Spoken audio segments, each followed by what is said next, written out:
guys, the format for today's video is a little different. I'm doing a voiceover, as you can hear, because the camera was set up far away and most of what we were talking about was just random stuff while we were putting this up. So what I'm built here is kind of a quick throw together gantry crane hoist, and I'm going to use, you can see I just put it in fast forward because it was just kind of a bunch of nothing. So what I'm doing is that roof rack is quite heavy and I needed to pull it off in order to do some work on it, some changes, do a little cleanup on it. The gantry crane has since changed. I've put diagonal bracing in the corners. You can see here where I'm pounding it down into slots that I cut on the verticals there. The idea for Tyler there was to just put weight on the verticals to keep it from slipping out. Didn't quite work how we thought it would, but that, like I said, that was the idea there. So I'm going to go ahead and pound this down a little bit and then we'll switch views here in a minute.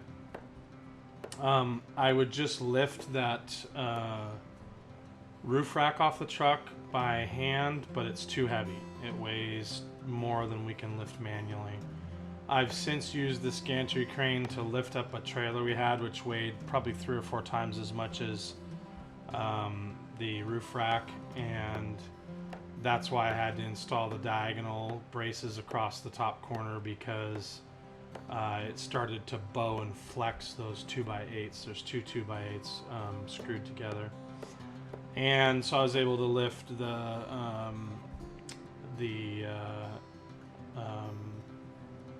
trailer up no problem. We had to check the brakes. We also had to degrease wheel bearings, and I thought that I had made the axle.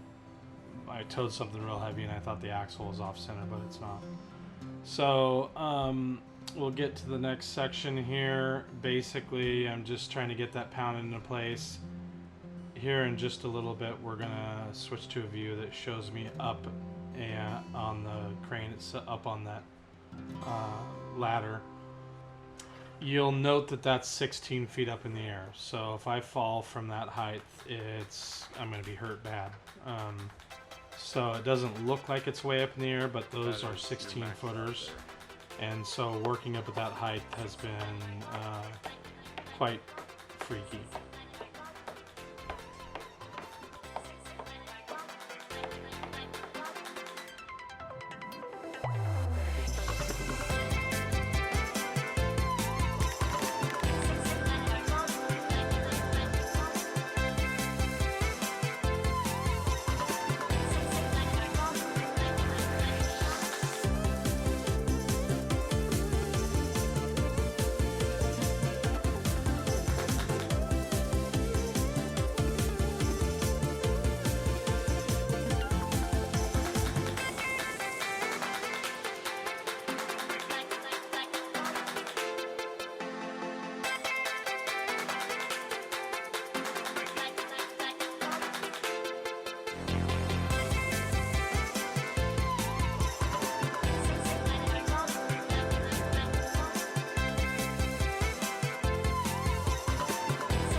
Alright, so here what we're doing is we've already lifted the rack off my truck. The rack is a pretty significant heavy-duty rack. It weighs probably something like 300 or 400 pounds. And we got it down to where there was just two bolts left in it, and pulled those, and so now it's up in the air. It lifted the rack really easily. I've since used it to lift an entire trailer.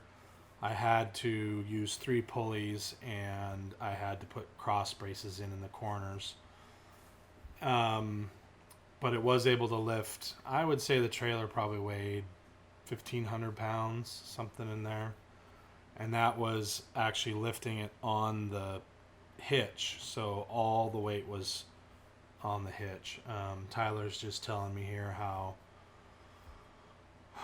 the rack's trying to turn a little bit, and he didn't want it to hit the truck. And so I told him to just lift the back out of the road, and I'm going to go ahead and back out. Not a whole lot else going on. I think, yeah, the mirror catches the cable and all that gobbledygook. So I actually took those inner braces off, so the brace right by my driver's side mirror is now gone. So there's an exterior brace and there was an interior brace, but since I put the corner braces in up top, it didn't need the interior braces anymore, and the trailer was much wider than the truck, so we needed the room. I can't I'm having a hard time getting over the board right here. I've got a connecting board off screen on the bottom that ties the bottom together so the bottom can't spread apart or be moved together. And then those braces that go to the outside, those are pinned down by foundation rods in this particular case. And so that's the end of that. I'm not sure where we go from here. I think I let it down. Probably fast forward the rest of the video. I'll go ahead and verbally end it here. I hope this helps somebody. Enjoy the background music, and I'll talk to you guys later.